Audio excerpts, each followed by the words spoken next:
The All-American Quarter Horse Congress. It's like Disneyland, but for horse people who really like alcohol and puppies. It's also in Ohio, which is Ohio. If you've ever wanted to feel what purgatory is like, this event is about a month long, and the lack of sleep you'll get, combined with the sheer exhaustion from walking miles across a concrete jungle while surviving on a diet of greasy carnival food, will absolutely make you think you've entered another dimension, and your only escape is found somewhere in the depths of the booze tent. But despite this weeks-long fanfare, this isn't just another party. The All-American Quarter Horse Congress is the biggest single-breed horse show in the entire world.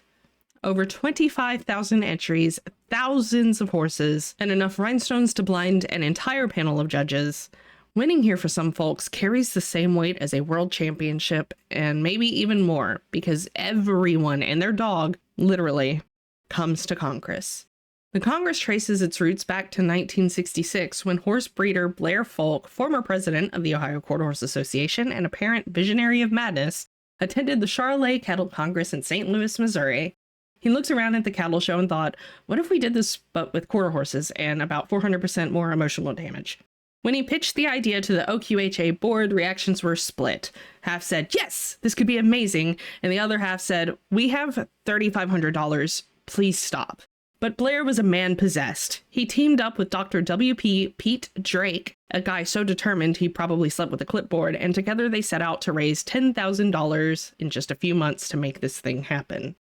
By some miracle or maybe divine horse show intervention, they did it. The very first Congress took place in November of 1967 at the Ohio State Fairgrounds in Columbus. Entry fees were $5 to $20, and everyone paid their own way. Dr. Drake insisted that there'd be no free rides, and somehow this 3-day experiment made $15,000. Overnight, it became the horse show to be at. Fast forward a few decades, and the Congress turned from a long weekend into a 25-day endurance trial featuring 25,000 entries, 7,000 horses, and roughly one collective nervous breakdown per exhibitor. By 2014, the OQHA was renting $700,000 worth of stalls and tents every year, which feels appropriate considering how many people attend this thing annually. The paperwork outgrew Dr. Drake's house, and they got an office. By 2017, they moved into bigger digs in Columbus because apparently running the world's largest horse show out of your living room eventually stops working. Today, the Congress is a 4-week spectacle with more than 26,000 entries, nearly 7,500 horses, and 500,000 attendees, most of whom are running on caffeine, adrenaline, and sheer spite. You'll also hear sounds that'll make you question what century you're in, be it the train that literally runs over the grounds. Yes, over the grounds, because sure, why not? And of course, the organ.